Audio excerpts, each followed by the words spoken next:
Welcome back, Getaway Nation. After an incredible adventure at Assateague National Seashore Campground on Maryland's eastern shore, where wild ponies roamed right through our campsite, and we hit the sands with Mystique for our first ever beach drive, we've also made our debut speaking appearance at an RV show. Now, we're back at home base, ready for some much needed maintenance, setting up the RV for our extended stay, and tackling the big question, when boondocking, is this disgusting? Stay tuned.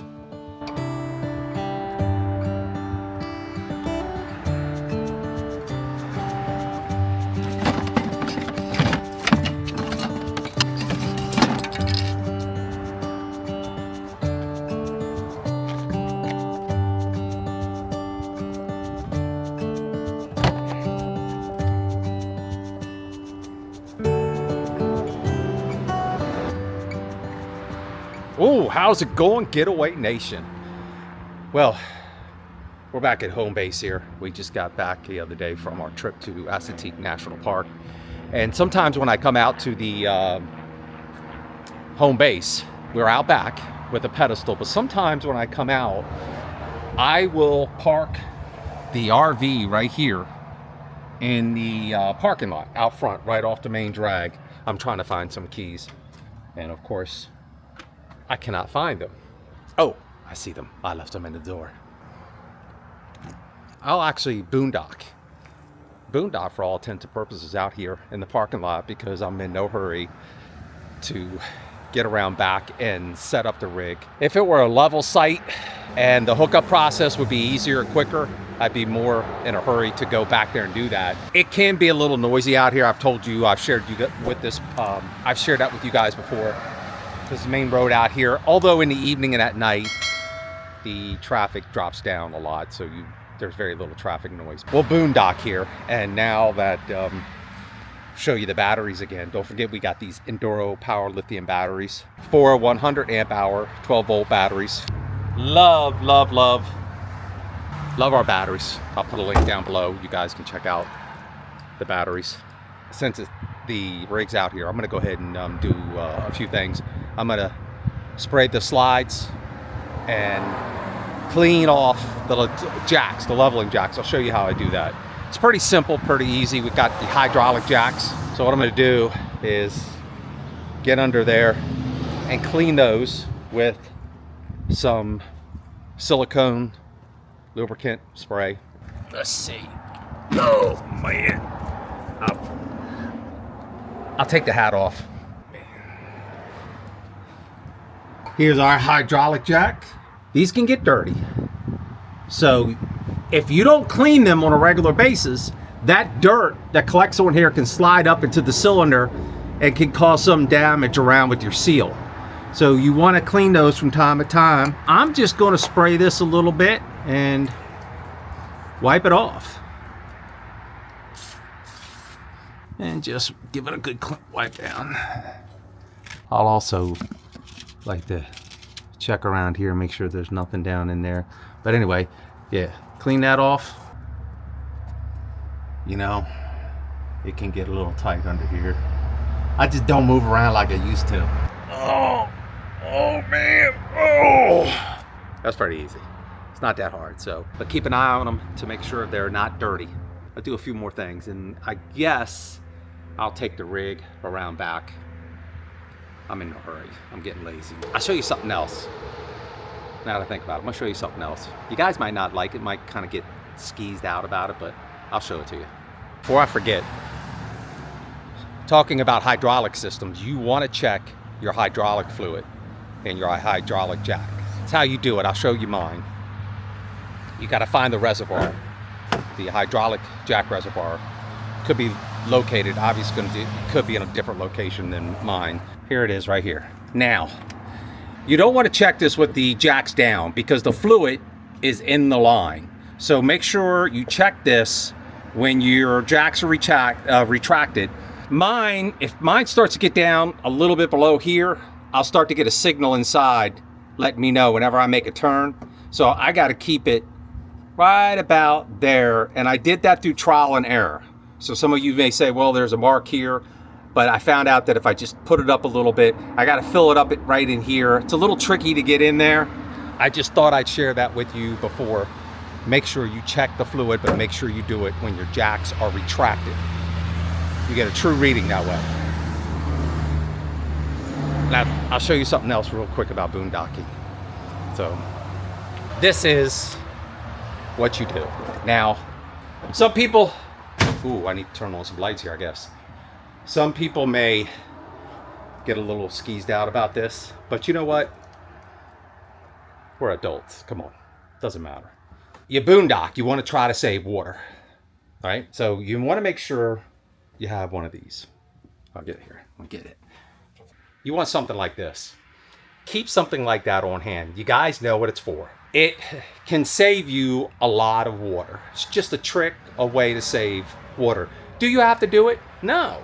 Is it a big deal, especially for us guys? No, it's not a big deal. It's either that or you go out in the woods and you hold on. You go out in the woods and do your business.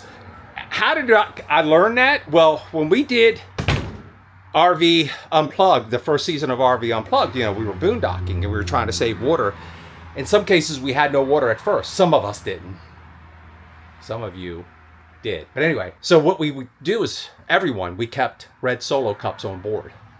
So it was funny because in the morning, if you got up early in the morning, you saw quite a few other RVs, the contestants, taking their cups and dumping them. So you would see that during the day. You would go and dump it out in the woods. So it's just one of those little things you do boondocking. I think a lot of people feel a little funny talking about it. Maybe it's a little bit taboo. I really don't care. It's not a big deal because it's what we all do. But anyway, I also running into issues with fruit flies. So I got one of these little gizmos things here. Don't know where they come from. I also have one of these gadgets right here. I'll show you. This thing, and this thing works pretty good. I don't know if you can see them in there. You can see? Yeah, that works pretty good. It's just one of those things. I don't know what happens, you know, between the flies and the fruit flies. But let me get out here and lubricate the slides. You guys know how to do that, right? All right. I'll show you what I do real quick. Of course, we have the 3-in-1 RV care that you can find at Walmart, whatever. And I'll just hit some of the slides with this. I'll just fade up there. Fade up there. Let's go over here on the other side. I'll give this a hit.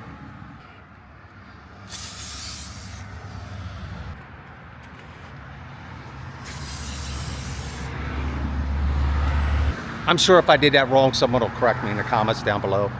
Just trying to get a few things done before we leave in 2 months to get back on the road to Arizona. All right. Here's another thing I have to do. It's not a big deal. It is, but it isn't. So.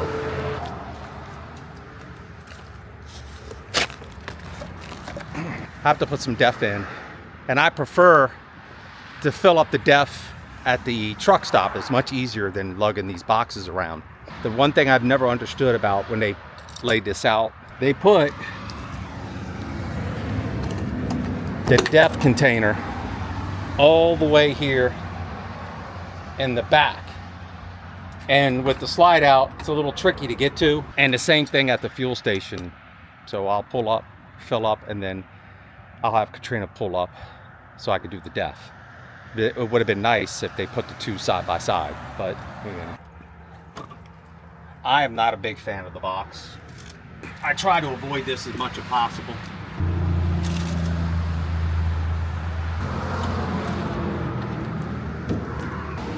I mean, don't get me wrong, it's easy enough. It's much easier to use it at the pump, or to get it, fill it up at the pump.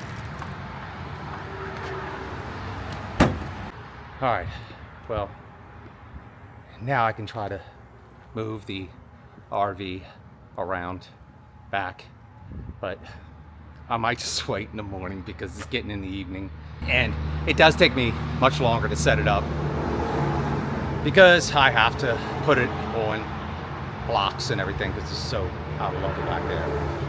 One more night here will be fine. You kind of hear how busy this traffic is.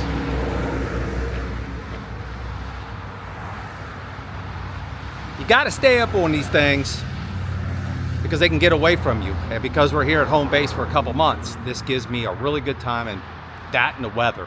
So this gives me a good time to do some overall maintenance. So that way, when I get out to Arizona, it's done. I can check up on it a month or two after I'm out there. So.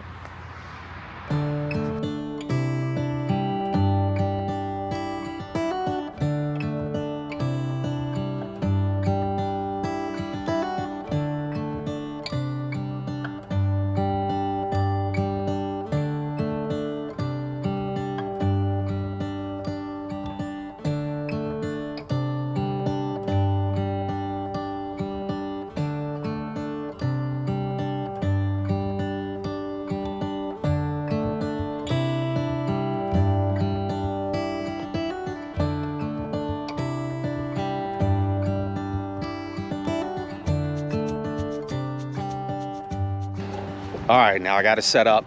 It takes me a little bit longer to set it up this way. I prefer it this way because look, when you think about it, the sun is going around, but mostly hitting both sides of the RV instead of just one side all day long. But I kind of like the flow here where we could just go right out, go in through the garden center, go in through the greenhouses into the garden center. I guess it's got a better flow, but it's more of a pain in the butt to hook this up. And so for those of you who are new to the channel, if you haven't checked out some of our videos before, this is our home base and this is where we set up. I go back and forth on this setup is because here, I'll show you.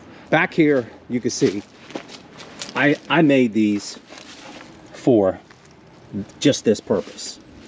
So you figure that's probably about maybe 5-6 inches, okay, difference between the front here, which is on the ground.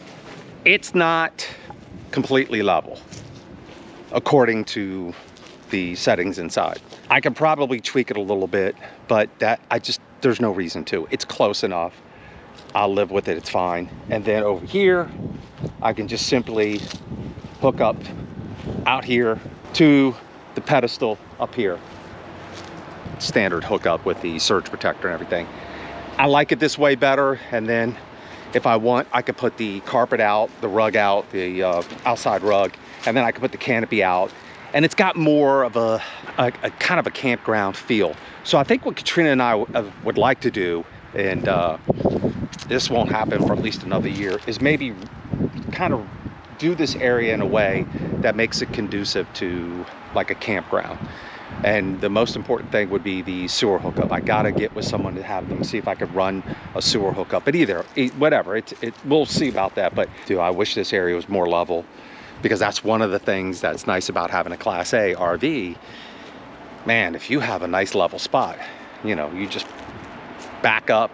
In my case, I dump the air, put the leveling jacks down, and within a few minutes I'm level and I'm good to go. That's why we love it, the Class A. But anyway, so that's the setup for now. This will probably stay like this for the next 6 weeks until we get ready to go back on the road. Other than that, we got everything we need right here. And to be honest with you, I'm at a point in my life, and I think Katrina agrees with this, this is all I need for right now. I don't need a big house, or I don't need a house with a yard and everything. Maybe that'll change in a couple of years, but for right now, to me, this is really simple, really easy living, and I love this lifestyle. We love it. Over here, I'll just show you this. Over here is just a garden area that my brother-in-law uses to, you know, grow vegetables and stuff like that. So maybe we could do something with this, change things up a little bit. We'll see how that works out. But so that's it. That's a quick setup. That's all that. Nice work. Works out really nice. And now it's back inside to do some more work. It never ends.